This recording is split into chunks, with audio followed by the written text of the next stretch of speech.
আসসালামু আলাইকুম বন্ধুরা, খবর সংযোগের বিহাইন্ড দ্য সিনের আজকের এই ভিডিওতে আমি এমন একটা তথ্য নিয়ে এসেছি যা শুনলে আপনার মাথা ঘুরে যাবে।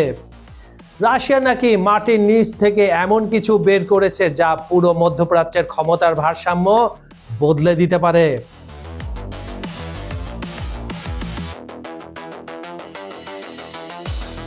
কথা হচ্ছে একটা অস্ত্রের যেটা দশকের পর দশক লুকিয়ে রাখা হয়েছিল, আর এখন সেই অস্ত্র ইরানের দিকে রওনা হতে পারে। কিন্তু প্রশ্ন হলো, এটা আসলেই সত্যি নাকি আরেকটি গুজব?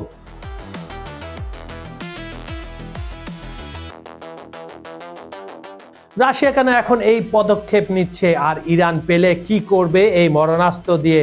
পুরো বিষয়টি জানতে ভিডিওটা শেষ পর্যন্ত দেখুন। আর হ্যাঁ, চ্যানেলটি এখনো সাবস্ক্রাইব না করে থাকলে লাল বাটনটা চেপে দিন। চলুন শুরু করা যাক।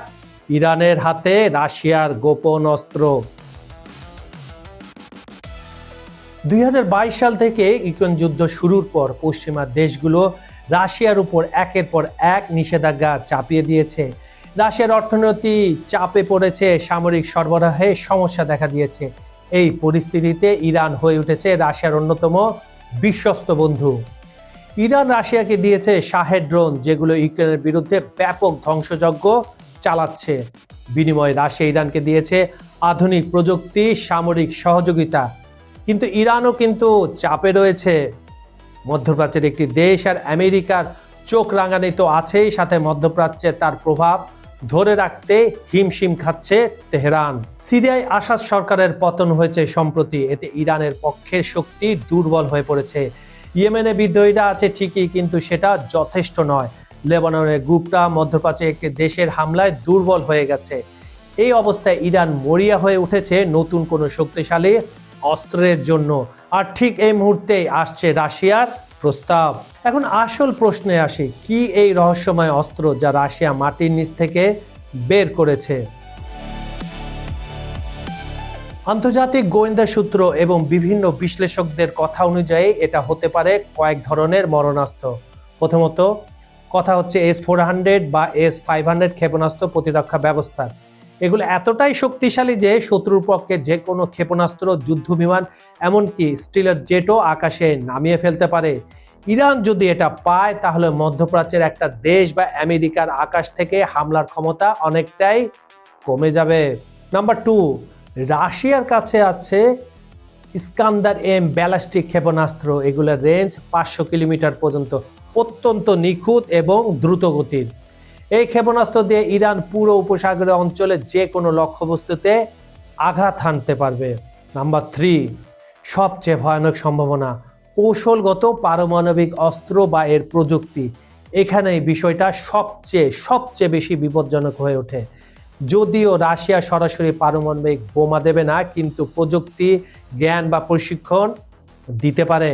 আর শুধু তাই নয়, রাশিয়ার কাছে আছে কিনজাল হাইপারসনিক ক্ষেপণাস্ত্র, যা শব্দের চেয়ে 10 গুণ দ্রুত গতিতে চলে এবং যে কোনো প্রতিরক্ষা ব্যবস্থাকে ফাঁকি দিতে পারে। এরকম কোনো অস্ত্র যদি ইরানের হাতে চলে যায়, পুরো অঞ্চলের পাওয়ার ডায়নামিক্স বদলে যাবে রাতারাতি। প্রশ্ন হলো, রাশিয়া কেন এখন এই ঝুঁকি নিচ্ছে? প্রথম কারণ, ভূ রাজনৈতিক চাপ। আমেরিকা আর ন্যাটো যতই ইউক্রেনকে সাহায্য করছে, রাশিয়া ততই চাইছে পশ্চিমাদের অন্য জায়গায় ব্যস্ত রাখতে। মধ্যপ্রাচ্যে যদি আরেকটা বড় সংকট তৈরি হয়, আমেরিকাকে তার মনোযোগ ভাগ করতে হবে। দ্বিতীয় কারণ, অর্থনৈতিক স্বার্থ। ইরানের কাছে আছেন বিশাল তেল গ্যাসের মজুদ।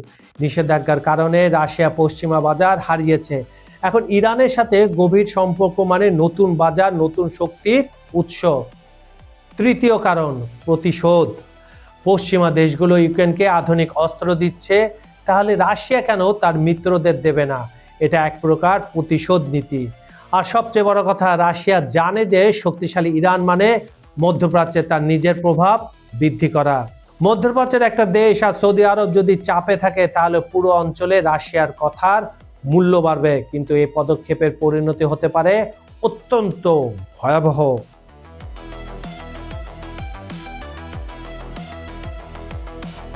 মধ্যপ্রাচ্যের একটা দেশের দৃষ্টিকোণ তেল আবিবের জন্য এটা অস্তিত্বের প্রশ্ন। মধ্যপ্রাচ্যে একটি দেশ ইতিমধ্যে বলে দিয়েছে ইরান যদি এই ধরনের কোনো উন্নত অস্ত্র পায় তারা প্রি এফেক্টিভ স্ট্রাইক করবে, মানে অস্ত্র পৌঁছানোর আগেই ধ্বংস করে দেবে।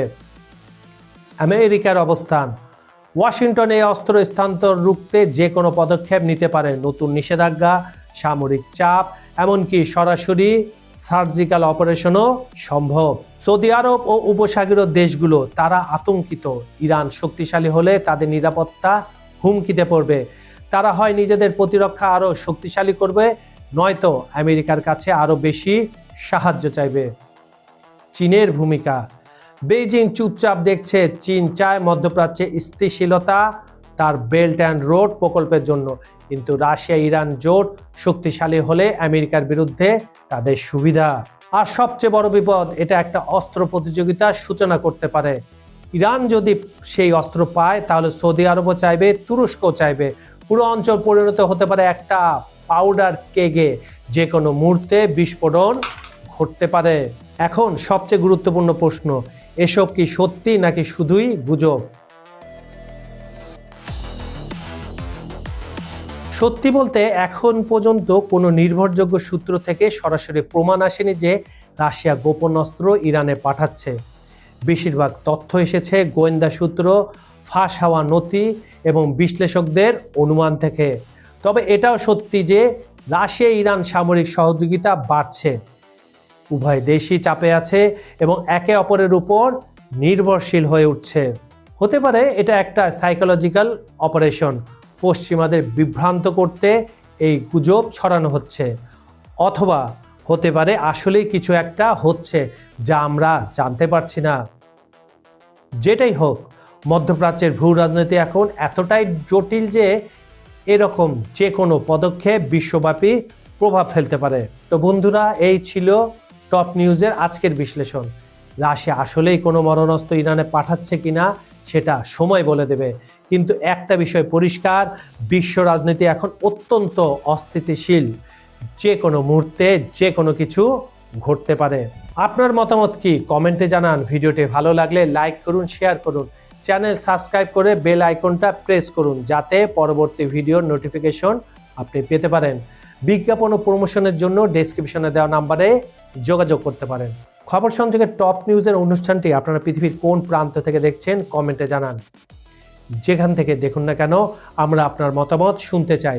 আজ এই পর্যন্ত আমি কাজল হায়দার বিদায় নিচ্ছি। প্রতিশ্রুতি থাকলো কাল একই সময় আবার ফিরব নতুন টপিক, গভীর বিশ্লেষণ আর আরও বড় দৃষ্টিভঙ্গি নিয়ে। ভালো থাকুন, নিরাপদে থাকুন। আল্লাহ হাফেজ।